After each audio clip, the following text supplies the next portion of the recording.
casino in Swaziland, straight into the chip count of our final table. Only 6 players left, and Darren Kramer has not left the top spot with over 2.5 million chips. Back to the final table. Blinds are 30,000 and 60,000. Absolute insanity. You're just saying that because you're not there, Dave. No, that's absolute suicide.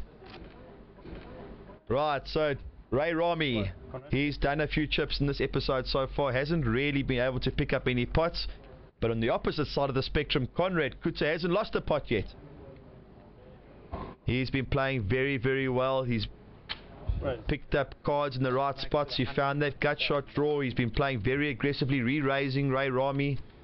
And here he's going to raise the King 10 of diamonds. It is short-handed, so obviously you know that the value of cards do go up in short-handed games. I think he said he raised to 150,000. Darren Kramer's on the small blind, so for him it's another 120 to call. 5-7. So it's around to Darren Kramer. And he's reaching for a lot more than just a call. He's made it $1 million. Now you got to know you got a lot of chips when you can raise to $1 million. A pair of jacks that he's put the bomb in. Now I think just that $1 million, which is only about half his stack, covers everyone else at the table. So I think it would almost be putting Conrad all in to make a call here. Well, I can tell you one thing. Darren Kramer and Conrad Coetzer have got a lot of history here. A lot of history. And they've played many, many thousands of hands against each other. And Conrad Coetzer could, in his mind, make himself believe that Darren Kramer could play back at him just because, well, he's got Conrad. the ability to do it. Yes, and it's Conrad. And Conrad's a good enough player to fold a lot of hands in this spot. But at the same time, if he thinks Darren Kramer is just making a move at him, he might be inclined to get involved here. But with King 10, I think at this stage of the tournament, he'd do well to fold, irrespective of what he believes Darren Kramer's up to. He must also in the back of his mind believe that Darren Kramer wants to win this tournament. So, I mean, as an overriding factor, he'll think to himself, Darren Kramer is also as much in this tournament as anybody else. He wants to win it. Would he really be shoving around with garbage here? Now you can see in the background on the blind board there that the time's already after 9 o'clock at night, which means that these guys have been playing poker for nearly 12 hours today.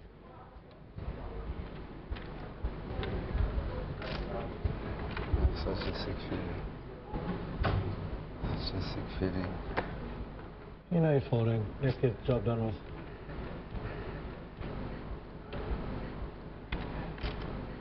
Yeah, let's go, Conrad. You know you're folding. Now, Kramer There we go, in the middle. trying to confuse Coetzer here. Getting inside his head. Giving him a little bit of a speech. You know you're folding. Just throw it in the middle. Come. This is what makes Darren Kramer so good. He can get even a player as good as Conrad Coetzer to get confused now, because I think Coetzer was thinking about folding. Now that little speech. Now what am I doing? I think that's just jumbled up. Every thought that he had straight in his head completely got jumbled. Right, so Darren Kramer uses the power of the stack. He did have a hand though, and puts the pressure on the table. You know, I busted at about 6 p.m. It's now 9 p.m. It's been 3 hours of this final table already. And Caitlin, in those 3 hours, I must have reduced the bar stock by about a third. At least you were having fun, Dave. No, man, no more. Still cheap. So, Nick looking to get involved. Nick with a very, very, very special shirt. And I like the fact that he's got a few top buttons open, so we get to see a bit of that chest there. Very nice. That Greek chest hair.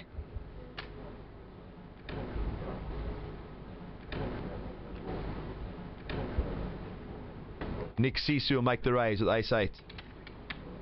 He seems to like an ace with a smaller card at the final table. Would you normally play like that, or is it just because we're down to a short-handed game? Yeah, I think it's short-handed. It's big money out there. Now you kind of, if you feel that you got a raising kind of hand and you can pick up the blinds and antes without too much of a contest, it's always high equity.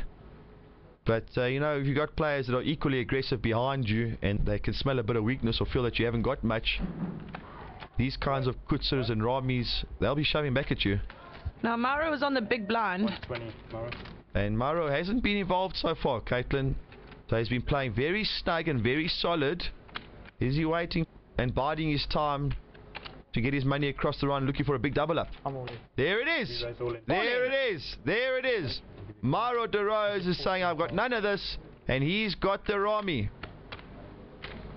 Italy versus Greece. It's the 180. Italy versus Greece. Italy versus Greece. Getting into the World Cup early here. Can't stand either of them. Just because your team didn't qualify for the World Cup. Okay, Caitlin. Damn Croats. Cool. All in. Alright, so it's the Greeks versus the Arts. And there it is. He's made the call. Sisu made a call with ace 8. It's a million chips. So that's come on, De Rose will think, wow, that's a bit of a loose call, I think. But Sisu, having seen the 7s, will, well, that's not a bad spot. I've got a race. Got 2 overcards. I mean, an 8's only 1 over a 7, but there are overcards, so he doesn't have too few outs. Now he's got basically the same coin flip as he would have. He's had ace king in the spot. It's 2 overs to a pair, and he'll need an ace or an 8. I'm allowed to get it at 12, maybe case. Mauro De Rose looking slightly perplexed by the call, I think.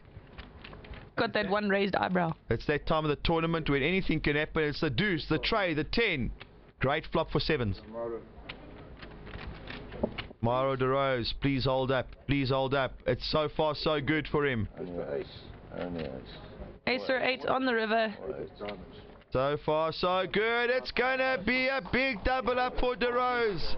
He's now in the Millionaires Club. There's not too many of them considering Darren Kramer has almost all the chips on the table.